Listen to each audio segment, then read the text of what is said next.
భారతదేశం రత్నగర్భ. మన భారతీయ గడ్డపై అడుగడుగునా ఒక అద్భుతం దాగి ఉంది. ఈ నేల కింద ఎన్ని కోట్ల సంపద నిక్షిప్తమై ఉందో, ఎన్ని సామ్రాజ్యాల వైభవం మట్టిలో కలిసిందో ఊహించడం కూడా కష్టమే. కొన్ని వేల ఏళ్ల నాటి మన సంస్కృతిలో రాజులు పోయినా, రాజ్యాలు అంతరించినా, వారు భవిష్యత్ తరాల కోసం భద్రపరిచిన నిధులు మాత్రం నేటికీ సజీవంగా ఉన్నాయి. అంగళ్లలో వజ్రాలను రాసులుగా పోసి అమ్మిన విజయనగర రాజుల వైభవం దగ్గర నుంచి ఇనుమును బంగారంగా మార్చే పరుసవేది విద్యను ప్రయోగించిన కాకతీయుల వరకు మన పూర్వీకుల సంపద అనంతం. ఇది కేవలం కోటగోడల మధ్య కాదు, కాలజ్ఞాని శ్రీ పోతులూరి వీరబ్రహ్మేంద్ర స్వామి రాసిన గోవింద వాక్యాల్లో కూడా నిక్షిప్తమై ఉన్నాయి. మరి ఆ అపారమైన బంగారు నాణేలు ఏ రహస్య గదుల్లో బందీ అయ్యాయి? కేవలం రాజుల చరిత్రే కాదు, రాబోయే వినాశనాన్ని ముందే ఊహించిన కాలజ్ఞాని భవిష్యత్ తరాల కోసం దాచిన ఆ నవనిధుల రహస్యం ఏంటి? ఓరుగల్లు కోట నుండి గుత్తి దుర్గం వరకు, భువనగిరి కొండల నుండి గోల్కొండ ప్రాకారాల వరకు వినిపిస్తున్న ఈ గుప్త నిధుల గుట్టేంటి? శాసనాలు, సిద్ధయోగుల బోధనలను డీకోడ్ చేస్తే బయటపడుతున్న ఆ ఆశ్చర్యకరమైన నిజాలేంటి? గోవింద వ్యాఖ్యల్లో నిధుల రహస్యాలు. కొల్లూరులో ధనరాశులు, యాగంటిలో వజ్రాలు. రహస్యాలపై దృష్టి సారించిన పరిశోధకులు. భారతదేశం అంటేనే ఒక అద్భుతమైన సంపన్న దేశం. ప్రాచీన కాలం నుంచి ఈ గడ్డపై ఎందరో చక్రవర్తులు, మహారాజులు రాజ్యమేలారు. వారి పరిపాలనా కాలంలో దేశం ఆర్థికంగా ఎంతటి ఉన్నత స్థితిలో ఉండేదంటే విదేశీయులు సైతం మన దేశాన్ని సువర్ణ భూమి అని పిలిచేవారు. అయితే కాలక్రమేణా రాజులు పోయినా, రాజ్యాలు అంతరించినా, వారు భవిష్యత్తు తరాల కోసం భద్రపరిచిన అపారమైన గుప్త నిధులు నేటికి మన దేశంలోనే వివిధ ప్రాంతాల్లో నిక్షిప్తమై ఉన్నాయని చరిత్రకారులు, పురావస్తు శాస్త్రవేత్తలు బలంగా విశ్వసిస్తున్నారు. ఈ నిధుల రహస్యాలు కేవలం కథలు మాత్రమే కాదు, అనేక చారిత్రక ఆధారాలు, శాసనాలు మరియు సిద్ధయోగుల రచనలలో వీటి ప్రస్తావన స్పష్టంగా కనిపిస్తోంది.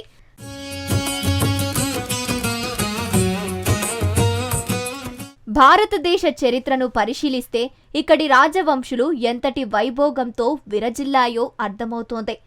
విజయనగర సామ్రాజ్య కాలంలో హంపి వీధుల్లో రత్నాలను, వజ్రాలను రాసులుగా పోసి అంగళ్లలో అమ్మేవారని విదేశీ యాత్రికుల కథనాలు చెబుతున్నాయి. అలాగే దక్షిణ భారతదేశాన్ని ఏలిన కాకతీయులు పర్షవేది అనే విజ్ఞానంలో ఇనుములు బంగారంగా మార్చే విద్యను కలిగి ఉండేవారని ఒక ప్రతీతి ఉంది.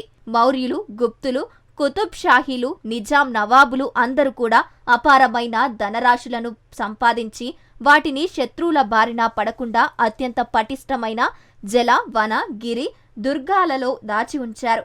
ముఖ్యంగా కాకతీయ చక్రవర్తి ప్రతాపరుద్రుడు ఢిల్లీ సుల్తానులను నజరానాగా దాదాపు 93 ఒంటెల మీద మోయలేనంత సంపదను పంపినట్లు చరిత్ర చెబుతోంది. అయినప్పటికీ కాకతీయుల కాలం నాటి సువర్ణ నాణ్యాలు తవ్వకాల్లో పెద్దగా లభించకపోవడం వెనుక ఒక పెద్ద రహస్యం దాగి ఉంది. ఆ సంపద అంతా కూడా ఇప్పటికీ తెలంగాణలోని గోల్కొండ, ఓరుగల్లు, భువనగిరి వంటి ప్రాంతాల్లోని భూగర్భ గదుల్లో భద్రంగా ఉందని భావిస్తున్నారు.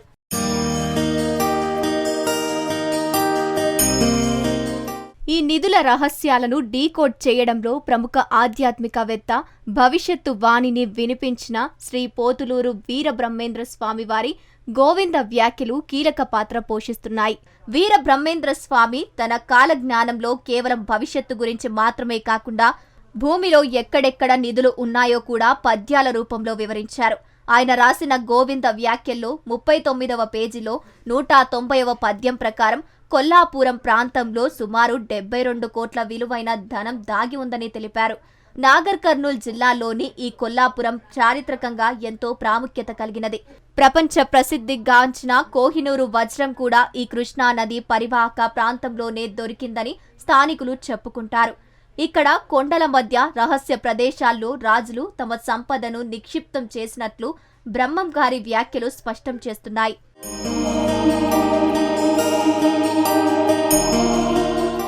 కేవలం కొల్లాపూర్ మాత్రమే కాకుండా కర్నూలు జిల్లాలోని యాగంటి క్షేత్రం కూడా గుప్త నిధులకు నిలయమని తెలుస్తోంది.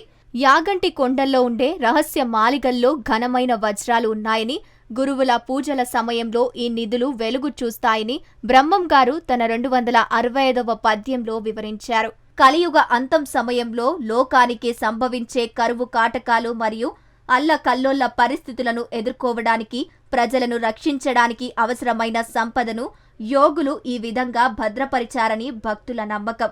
యాగంటిలోని బసవన్న విగ్రహం పరిమాణం పెరుగుతూ ఉండటం మరియు అది రంకె వేసినప్పుడు కలియుగ అంతం మొదలవుతోందని చెప్పే కాలజ్ఞానం ఈ నిధుల రహస్యంతో ముడిపడి ఉంది. అనంతపురం జిల్లాలోని గుత్తి కోటలో కూడా కోటి ద్రవ్యం ఉన్నట్లు ఆధారాలు కనిపిస్తున్నాయి.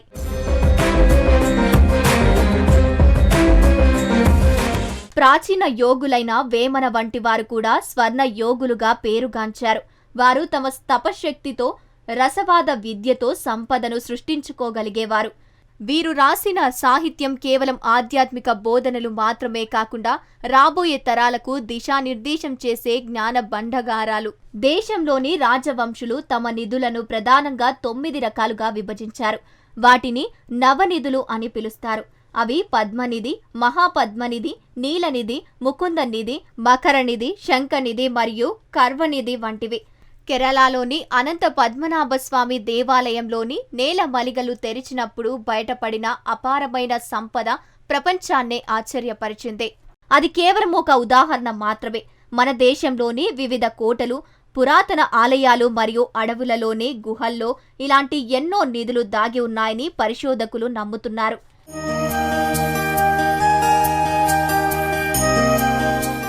మొత్తంగా చెప్పాలంటే భారతదేశం యొక్క ప్రాచీన వైభవం కేవలం పుస్తకాలకే పరిమితం కాలేదు. అది భూగర్భంలో నిక్షిప్తమైన ధనరాశుల రూపంలో నేటికి సజీవంగా ఉంది.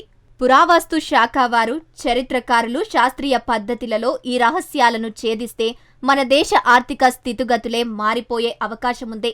సిద్ధి యోగుల మాటలు, పురాతన శాసనాలు, భవిష్యత్తు వాణిని విశ్లేషిస్తూ సాగుతున్న ఈ పరిశోధనలు మున్ముందు మరెన్నో ఆశ్చర్యకరమైన నిజాలను ప్రపంచానికి పరిచయం చేయనున్నాయి. మన పూర్వీకులు భవిష్యత్తు తరాల క్షేమం కోరి దాచిన ఈ సంపద సరైన సమయంలో వెలుగులోకి వస్తుందని ఆశిద్దాం.